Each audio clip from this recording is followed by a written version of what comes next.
So many of us look up to other creators in the spiritual space when we're going through our own awakening process.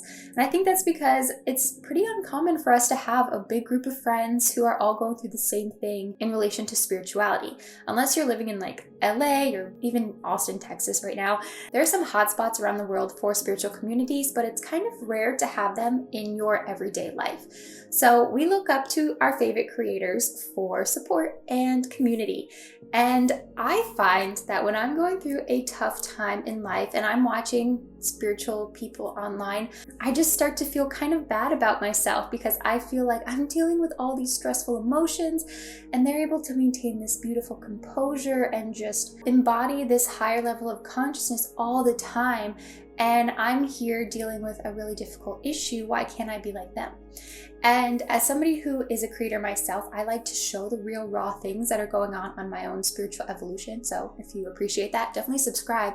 But I want to share what it's like to go through a really difficult time in your life, whether you're going through pain and suffering or dealing with some really heavy emotions, while also being a spiritual person. And the title of this video is Total BS. I want to show you the real, raw, intense process of going through a spiritual awakening. And I've been going on this journey for 10 years, so I know that it's not just a nice little trip all the way up to the top of the mountain. It's like that at the beginning, but then it's like you're digging around in the mud and you might be up here one day and you're down there again. And the point of that is, once you initially have a waking up period, you can't go back.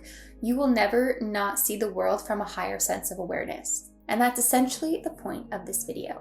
How can we deal with pain and suffering while also trying to maintain our spirituality and spiritual practices and being a high vibe person, embodying that higher state of consciousness, embodying our higher selves? How can we do that while also dealing with these very real human emotions? In Buddhist philosophy, Earth is essentially a place of suffering, and the whole point is to overcome suffering. So it's inevitable that we all are going to suffer at some point in our lives. So everybody on earth suffers. Everybody. Your favorite spiritual gurus suffer. But like I said, the difference in being a spiritual being is that once you have this awakening, you'll never go back. A lot of times, most of us reach a spiritual awakening once we are at our rock bottom. So I'm sure most of us have gone through intense, deep depression, anxiety, like horrible suffering in life, but there comes a time where you realize that you are more than your emotions and you create your own reality. And once you realize that all these emotions are feeding into a new reality, you don't want to do that anymore. You don't want to feel those emotions again. So you're bringing this higher sense of awareness into your emotional state. So if you're watching this video, you already have had that experience. You've already had that waking up moment. Now, when you find yourself feeling these deep emotions, rather than saying, oh, I'm just going to be manifesting more and more and more of these negative things, just relax, take a deep breath, and realize that it's okay to feel your emotions. It's good to feel your emotions. In fact, it's necessary to feel your emotions. You can allow yourself to feel that pain and suffering, but you're then bringing that higher sense of awareness, that spiritual evolution that you've gone through, bringing it into your present moment, allowing it to transmute those emotions, and it lets yourself know that you are okay, you are safe to feel these things. You are allowed to feel these emotions as long as you need.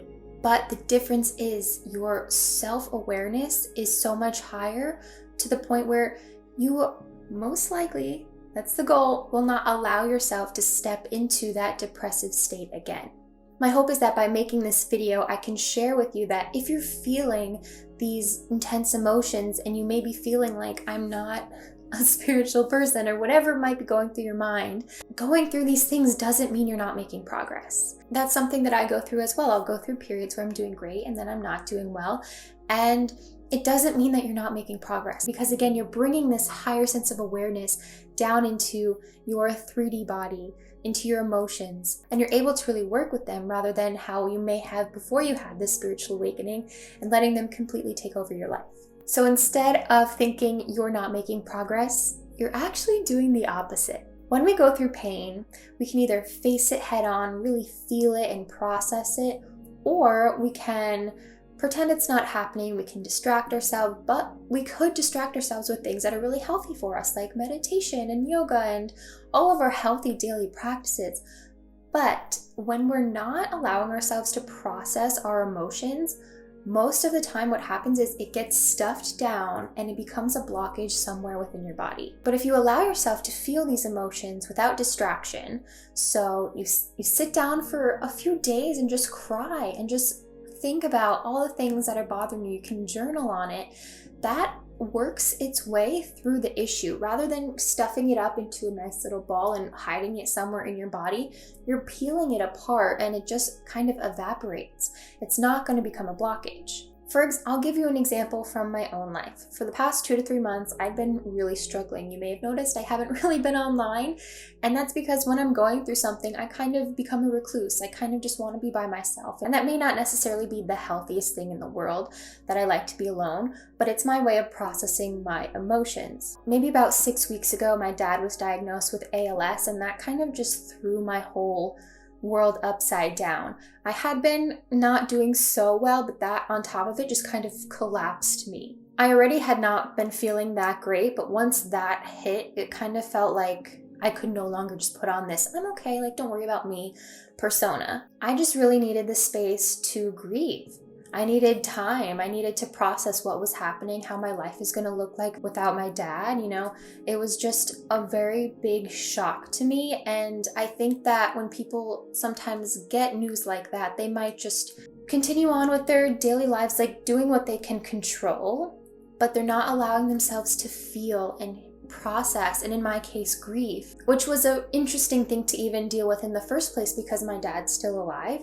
But I was feeling grief. So even just working with grief and learning about it and being able to process it in my own way was really healing in itself. The key is to feel your emotions long enough that you're able to process them and let it all out and journal about it and do all those healthy things.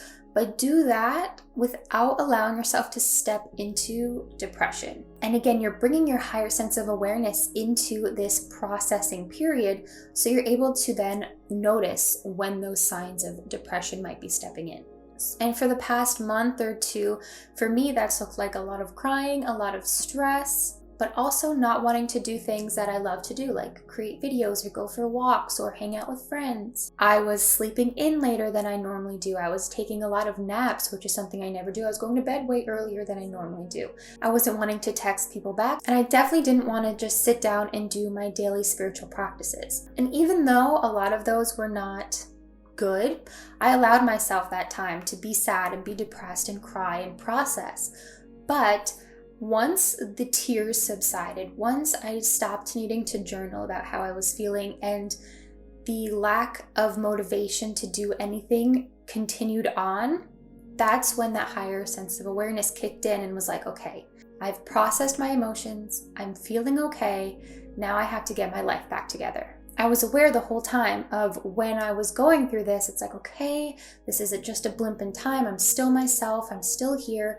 But as time went on, I started to notice, okay, I'm not myself, this isn't normal, this isn't me, I need to make a change. And that awareness in itself is when you know that you are making progress spiritually. Even if in that time you begin to feel disconnected from God, Source, Gaia, the universe, your guides, like whatever, you're still making progress. You're not alone.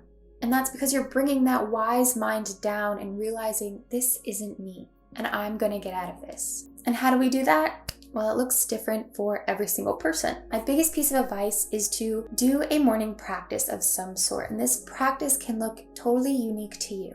When you start your day with something challenging that you really don't want to do, to be quite frank, you are setting yourself up for such an incredible day because you have accomplished something right off the bat. And day after day, you're going to start to see your mindset shift.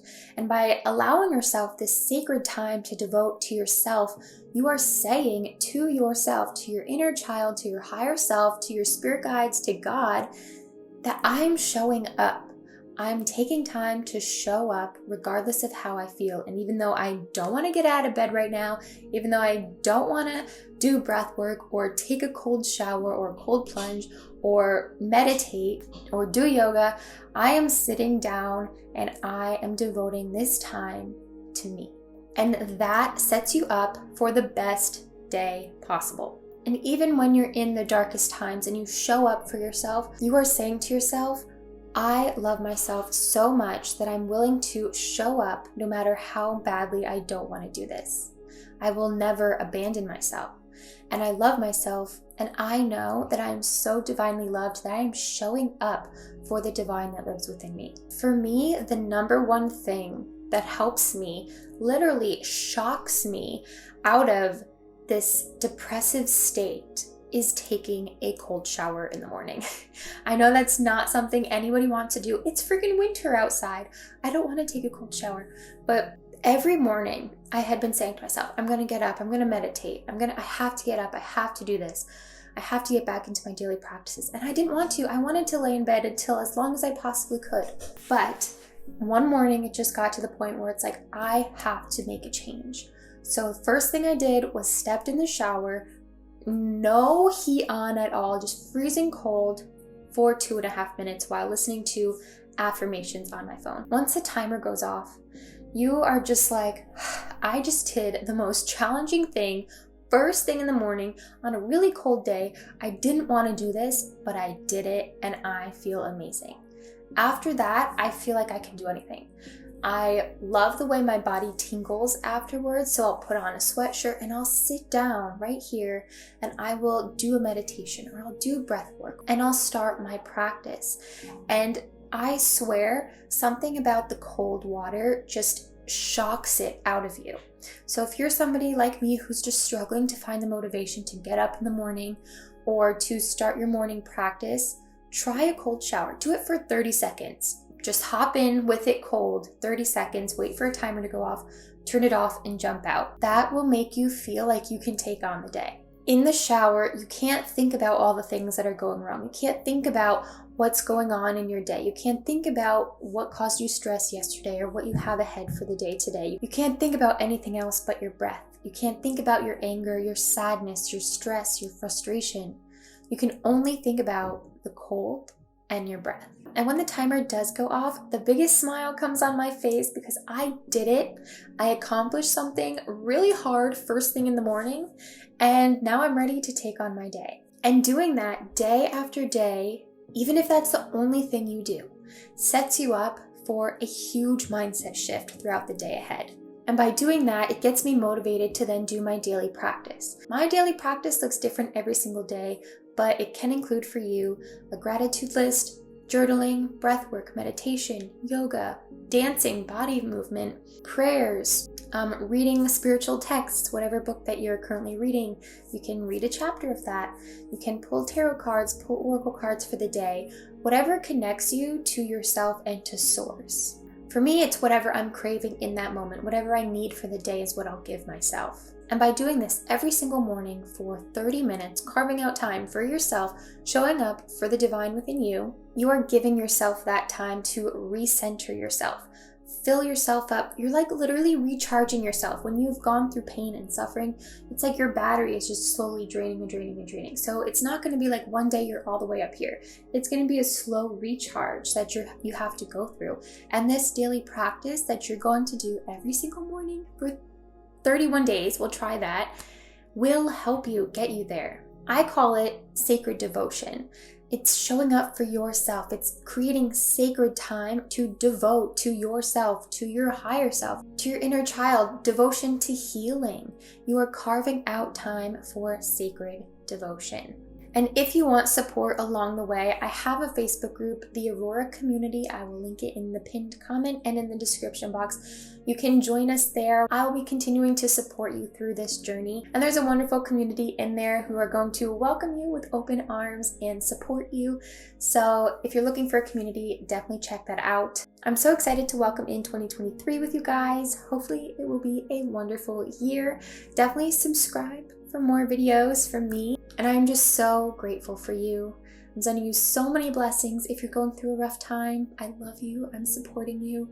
You got this.